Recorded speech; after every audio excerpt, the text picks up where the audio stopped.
বাবা কেমন আছেন? কি আর কমু মামা, খুবই টেনশনে আছি। এত কষ্ট করে ছোট বোনটারে এইচএসসি পরীক্ষা দেওয়াইলাম, এখন আবার নাকি কইতেছে কই যাইবো, ঢাকায় যাইবো কোচিং করবার লিগা। কি নাকি কোচিং করবার লাগবে, এত কিছু তো বুঝি না। এখন আবার এত খরচা, কেমনে যে কি করুন। আপনারা একটা সুরাহা দেন মামা, আপনারা তো প্রচুর জ্ঞানী লোক, সুরাহা দেন। মামা এবার কিন্তু আর সিস্টেম আগের মতন নাই। আপনার বোন এইচএসসি 25 ব্যাচ, এটাই শর্ট সিলেবাসের লাস্ট ব্যাচ। আগামীবার থেকে ফুল সিলেবাস। এইবারই ওর চান্স পাইতে হবে। আগামীবার কিন্তু ওর জন্য কোনো ভার্সিটি পাইতে না। আরে হুদাই এত ভয় দেখায় না তো। এখন 2025 সাল, অনলাইনের যুগ মামা। আপনার বইনেরে এসসিএস এর অনলাইন ভার্সিটি কোর্সে ভর্তি করে দেন।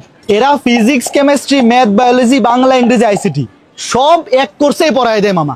2021 সাল থেকে 2024 সাল পর্যন্ত এদের কোর্স কইরাই ঢাকা ইউনিভার্সিটি, রাজশাহী, জগন্নাথ সব জায়গায় ভালো ভালো পজিশনে চান্স পাইতেছে মামা। আপনি কি খোঁজ খবর কিছু রাখেন না নাকি? আপনি খালি ওই কোর্সে আপনার বোনেরে ভর্তি করে দেন। এরা এই যুগের পোলাপান, কেমনে কি করা লাগবে ওরা নিজেরাই বুঝে যাবে। আরে মিয়া বাদ দে, অনলাইনে পড়ে কেউ চান্স পায় না, তার বদলে অফলাইনে ভর্তি হইতে হইব, নাহলে কিন্তু চান্স কিন্তু পাইবো না। রে মামু, এটা 2025, সেটা 1990 পড়ে আছে। এখন ঢাকা ইউনিভার্সিটি সহ দেশের বেশিরভাগ ইউনিভার্সিটির স্টুডেন্টরা অনলাইনে পড়েই চান্স পায়।